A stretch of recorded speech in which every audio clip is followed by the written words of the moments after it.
Hello, welcome to Senior Moments. My name is Dolly Simonovich. Isn't it interesting how some people will take the cards dealt them and look at things in a positive light, while others see only doom and gloom? What kind of person are you? What kind of person would you like to be? Today, our own Barty Kudrin is interviewing one of those more positive types, Jean Edge. Hi, I'm Barty Kudrin, and welcome to Senior Moments. I'm going to be interviewing healthcare professionals and the people that they treat. My focus is all about health and well-being, regardless of what's going on in your life, whether you have a physical illness, or you're emotionally distraught, or your spirit is low. We're going to talk about the quality of life and how to reach it and how to keep it. And everyone has a story. And today I'm talking with Jean Edge. Welcome to Senior Moments, Jean. Hi, Barty. It's nice to be here. Well, I'm glad. I'm very happy to have you here. Why don't we begin by setting your stage, so to speak? You know, you lead a very active and vivacious life. Why don't you tell me what you're doing these days? Well, as you know, since we met in the writers group over at the Senior Center, Right. I consider the Senior Center a very, very important asset in my life. I've taken many classes over there, dancing classes, singing classes. I've been in theater groups, not necessarily at the Senior Center. Mm-hmm. I swim every day and just live a pretty active, go dancing. I sign my husband up for dancing lessons periodically. Every birthday, I sign him up for another. He loves it. Anyway, we have a good time, yes. Good. You know, like I'm sitting here, I'm looking at you, and I see just a happy and contented woman. What I don't see is... Oh, well, about 12 years ago, we were on our way on a little trip. We were going to have a runaway, one of those runaway weekends. And we were heading towards San Diego. And I'll be darned if I didn't notice some urine, some blood in my urine. Well, I didn't tell my husband right away. I waited until after the good time, until we had a nice weekend. And then I went right to the doctor. And the doctor, you know, did a scope of some sort, whatever doctors do. And he informed me that I had bladder cancer. Right then and there. Right then and there. And I was a little belligerent. I said, "How can you tell so quickly?" He said, "Because I've seen thousands of cases." Oh. And so then he did, you know, scheduled a biopsy and things like that. Mm-hmm. The strange thing about it is when someone says that word cancer, boom, you know, the breath goes out Like of a you. stab in your heart. Your knees go weak, and you see the grim reaper, you know, coming down the path. So then we did the biopsy and everything, and I did all the research I could. I got on the internet, and Did you get a second opinion and really yes, research it? yes. In fact, you know what I did? When he said cancer, and he said remove the bladder, that was the therapy, you know, the treatment, I immediately called a cancer clinic in Mexico. I thought, these people are going to save me. These are cancer clinic people, holistic medicine, blah, blah, blah. So I called them, and I got this wonderful doctor, Dr. Gonzalez, and I told him what was happening, and I said, "If I was your auntie, what would you tell me?" And he said, "If you were my auntie, I would tell you to go back to your doctor and have the surgery immediately." Oh, okay. And I said, "Dr. Gonzalez, that's not what I wanted to hear." He said, "I'm giving you my highest medical opinion." And so I did go back to my doctor, and I did. There were many options. You know, there are new surgeries other than ostomy surgery. There's inner bladders that they make and build now, and I researched it a little bit, and and I decided on the most basic one. And I'm glad I did. It all worked out fine. That was 12 years ago. No problems. And I joined the United Ostomy Association. I called the Cancer Society, and they turned me on to this support group. They meet the last Tuesday, no, it's the fourth Tuesday of every month. And where did they meet? At Mills. Oh, okay. Tuesday at 7 o'clock at night. And people who have ostomies, urostomy, colostomy, what's that other one? I forgot. Ileostomy. Oh, okay. And they all meet there, and we exchange information. It's a, you know, and you have a great sense of survival when you have a support group. Now, did you do that right away, or? No, it was a few months afterwards. Oh, you know, okay. it was a few months after little inconveniences. You know, anytime you have something new on your body, or even if you have a new computer, you know, you have to get used to it. That's right. And things happen, you know, and it's not comfortable, and you feel dumb. But when you have a support group, all of a sudden you get the information that you need. You know, even your doctor, he gives you good information, but he's not at home with you. You can't call him every minute, you know. So it was very helpful to go to this support group. That was 11 years ago. I'm still going to the support group. I can attest to that. You know, they have conventions and this and that around the country, one every other year, I think, and I go to that because you see all the products. There's always new things coming out, new products that assist you in being more comfortable. So basically, you have an artificial bladder. It's like a prosthesis, Right. like an artificial leg or Yes. dentures. I have no bladder. No bladder. I have an ostomy, which is like a little Bing cherry on your tummy. Oh. And then you put a plastic, what do they call it? A pouch. I call it a baggie, but it's really called a pouch. And that collects the urine and you evacuate that way. And I'm alive! Yes, I'm so glad you're alive, and you would never know it. I know, no, I don't even know, I don't even pay any attention to it. So it's been a real blessing. So hard things that you get these terrible diagnoses, and you don't have to hold on to those old messages that you're going to die any minute. You're going to die and have a miserable death after. Now, what did you do for yourself before your surgery to prepare? Well, my husband and I went down to the Ritz-Carlton for a night. We went to a la-di-da dinner, you know, and we just had a wonderful time. And after the surgery, my brother came into town, so we saved up and we hired a limo because we wanted to show him around San Francisco, and I couldn't walk that much. So we did a big stretch limo. It was pretty neat. So you treated yourself well. Well, I'll tell you, a limo and the Ritz are not as expensive as a stay in the hospital. Oh, You know, that is so true. You have to be nice to yourself, even after surgery.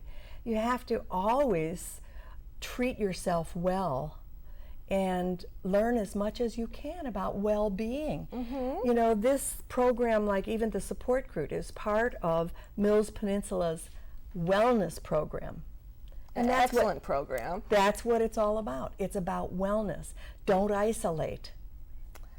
Yes. You know, yes. don't isolate. And I had a visitor. There's a little, in the association, certain people are licensed or certified to be visitors, and they can come to your house or you can go to their house. Well, boy, as soon as I had a visitor, it was like 1,000 pounds of weight off of my shoulder. So as soon as I could, I got certified to be a visitor also. Oh, I didn't know that. Yes, and the other people that I have, smart people, go and call a visitor or call the association before they have surgery. Well, now you're telling everyone So to do they're that. prepared. Right. Yes, they're prepared. Because you waited a few months, didn't you not?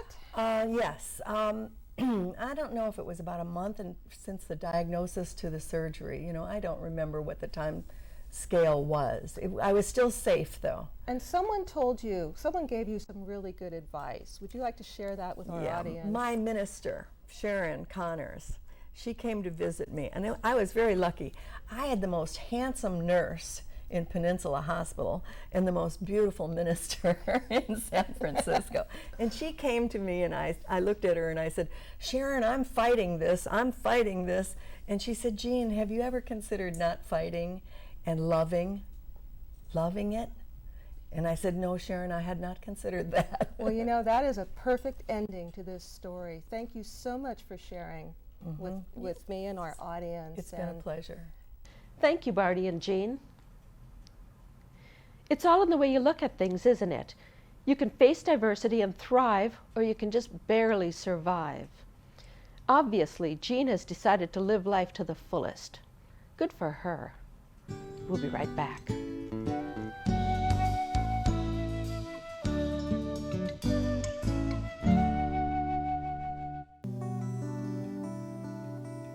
Do you think maybe someday when I grow up, I'll be able to see some real polar bears? I hope so, honey. I hope so. Do more than hope. As temperatures continue to rise due to global warming, sea ice that the polar bear relies on is shrinking. This is already having an impact on polar bears and is threatening their very survival. But you can make a difference. Go to defenders.org/global warming to learn more. Rechargeable batteries let us go anywhere and do anything. But the freedom to go unplugged comes with responsibility. Look at that. Wow. The responsibility to recycle. If you've got old rechargeable batteries hanging around, take them in to be recycled. It's easy and it's good for the environment. Check us out online or give us a call at 1-800-8-BATTERY to learn more.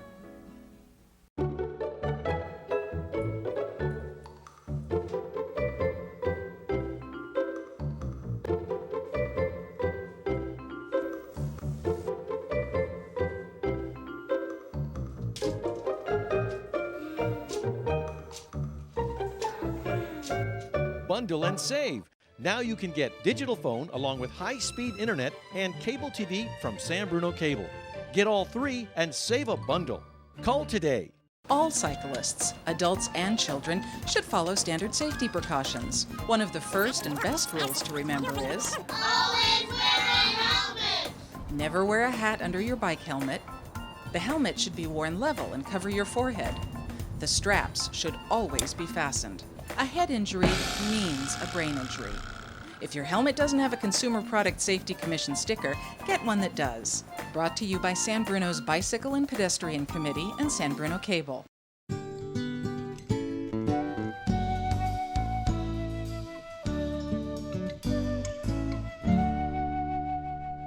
You know how it is to wake up in the morning with a stiff neck? Or maybe your muscles are sore because you worked in the garden too long yesterday. That kind of pain usually goes away in a day or two. Some people have pain that doesn't go away. It's called chronic pain. Our next guest, Dr. Gallup, helps people deal with this. Welcome to the program, Dr. Gallup. Thank you very much, Barty. So why don't you tell me a little about yourself? Where did you go to school and how did you get into this field? Okay, well, I have a Doctor of Education degree from the University of Florida with an emphasis. My major was educational psychology. That basically is human development and how people learn. Oh, okay. So tell me about your work as a health behavior specialist. A health behavior specialist is somebody who, through a process of assessment, helps people to learn about what their habits and what their lifestyle is and how it's either contributing or detracting from their health and well-being. Now, do you work in a hospital setting or do you have a private practice? I have worked in a hospital setting for about 20 years. What we're focusing on here today, I believe, is my private practice, which I've had for about 8 years. And I have an office in San Mateo. Okay, so what would prompt a person to come seek your services, typically? Well, person's going to have had a history of chronic pain that's affecting their quality of life. Can you tell us the difference between acute pain and chronic pain? Yes, acute pain is something that has something like from an injury or infection, and it has a predictable shelf life, so to speak. If you have surgery, the pain may last several weeks. If you bump your leg, it should last hours or a day or two. Right. Chronic pain, on the other hand, we now know the real cause of chronic pain, which we haven't known before, which is chronic pain is caused by what's called chronic inflammation. Inflammation, now, wouldn't that be taken care of maybe with a round of antibiotics or other kinds of medication? Actually, it's not. As people who have chronic pain know, if those kind of things work, the pain wouldn't be chronic. And the other factor here, a big one, which is that inflammation is caused by how we live. So what is your approach to helping people have a full life in spite of their pain? Well, basically we'll start with an assessment. And we're looking for habits in a person's life, as I said, they're either contributing to being healthy and well and wellness, or habits that are contributing to their chronic inflammation. And this is because the brain and the cells of the body that make the inflammatory chemicals that cause the pain, those two systems are enmeshed. Oh, okay. Let's first off start discussing some of the physical aspects of chronic pain. Well, some of the things we look at in the assessment will be the regular types of things like diet and nutrition, whether a person's muscles and tendons and ligaments are strong enough to do what they do. For example, related to nutrition, if people don't eat enough or don't eat the right things, the blood sugar may be down, and blood sugar that bounces up and down, that is well known to cause chronic inflammation. When we're not strong enough to do what we do, they cause a strain, and that will cause chronic inflammation. Another factor which is getting a lot of publicity these days is sleep. Sleep. Yeah, it's been found that people that have chronically underslept, those people are very, very susceptible to all kinds of chronic inflammatory problems. You know, I know that a lot of seniors have that problem. They're just not sleeping at night. They wake up after a few hours. Are you saying that that is a major contributor? It is. It's a very significant contributor. It's a pandemic in our society, really. Oh. And what about the emotional factors? The emotional factors, they play a really big role. Let's see, since our brain is involved with the production of these inflammatory chemicals, our self-esteem, whether we're easy to anger, whether we have lots of underlying sadness, are we somebody that sees the world as half full versus half empty? Right.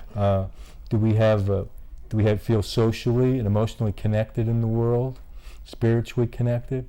All these things really will determine whether the kind of chemicals that are produced by our brain are going to lead to inflammation or are going to be part of the solution to try to douse the inflammation. Okay, now, this is a program about seniors.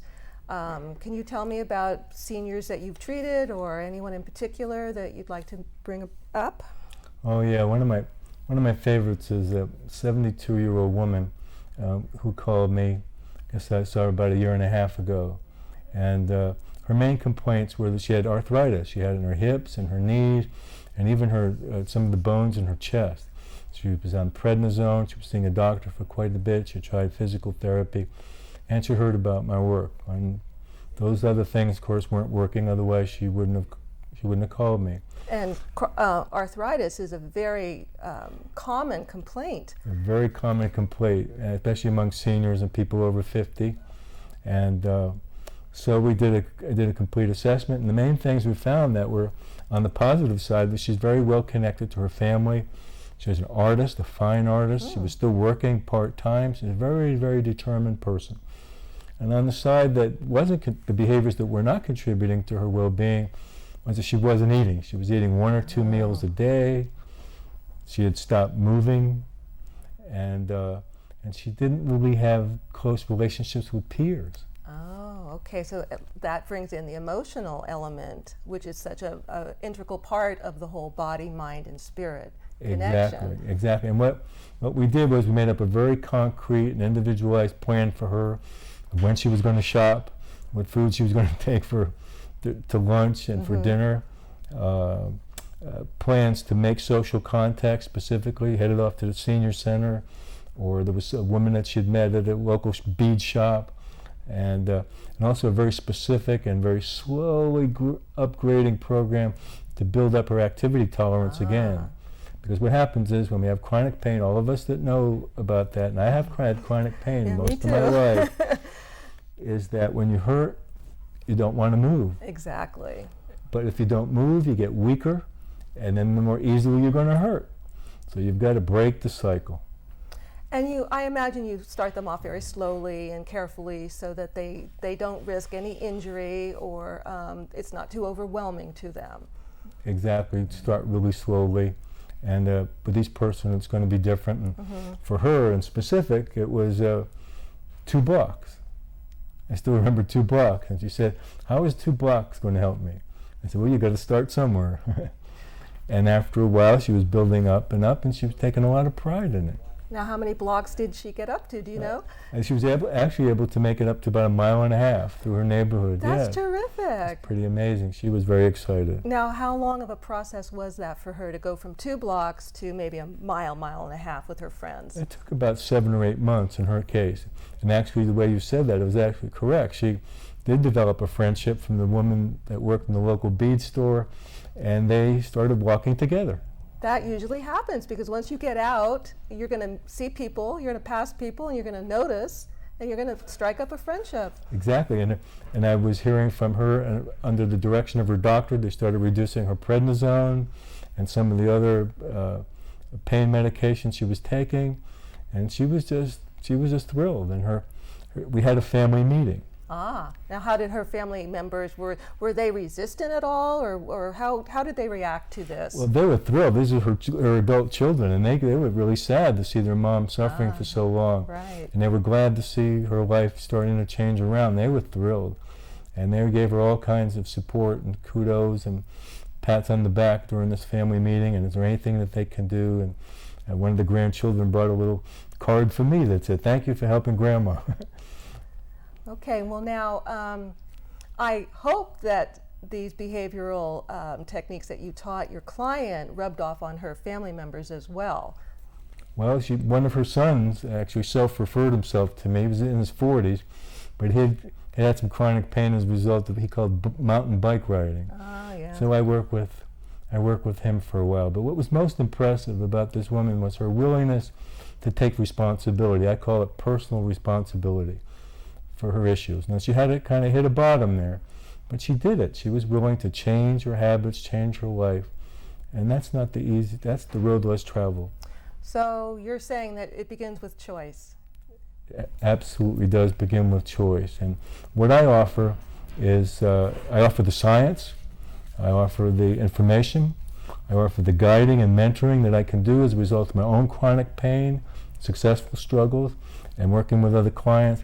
And the other thing I offer support, because these kinds of things take time. People's habits, they don't do it perfectly for a while, or they slip back a little bit, and I've got to feel like I'm going to stick with them. Is it common for people to slip back halfway through the program? I'm thinking maybe they think, "I feel better. I don't need this anymore." Yeah, well, and also it could be at any point. You know, she had a particularly difficult week, and I didn't go shopping last week, Dr. Gallup. And so instead of, getting, I know what she was expecting initially when she said that, but I gave her empathy and understanding, because I have habits too that I'm trying to change and work on, and I know how difficult it can be. But she was motivated. Her statement with underlying motivation was she really could already see the benefits of what she was doing. Well, in theory, it sounds like a simple fix. You have a problem, change your behavior. But as we all know, habits are deeply ingrained. They're so deeply ingrained. A lot of times we're in denial, and it's so much easier to look for a pill, look for a surgery, look for some therapy, look for a book that's going to solve our problems. And the reality is that scientifically we now know that chronic inflammation is the problem underneath chronic pain. And this has come about as a result of really some important scientific breakthroughs in scientific technology area over the last 20 years. That now we can actually see things going on in the body in real time that we couldn't before. That's fantastic. And you also stress in your website and on your various articles that no one can fix or heal someone else. And that's important to remember. You have to begin with yourself, and you have to take personal responsibility. Exactly right. You're well put. I tell people, it's not what I'm going to do that's going to make the critical difference in your life. It's what you're going to do. And are you ready to do it? And I take people that say they're ready or they think they're ready. And I'm willing to work with them. So Rob, in summing up this, I love the statement that you've made, and I'm going to read it here. As anyone who has chronic pain knows, if drugs and/or therapies worked long term, then we wouldn't have chronic pain. I love it. Chronic inflammation can be healed. That is a wonderful statement. I'm really excited that you've been able to be here today and talk to us about this.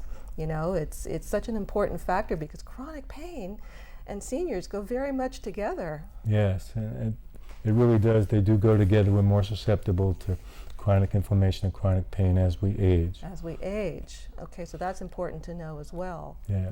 People can find, if they're interested, people can find on my website actually the story of that 72-year-old woman. Okay, give me your phone number and your website again. Yes, my phone number is 650-458-9623. And you can find my newsletter at rsgallup.com.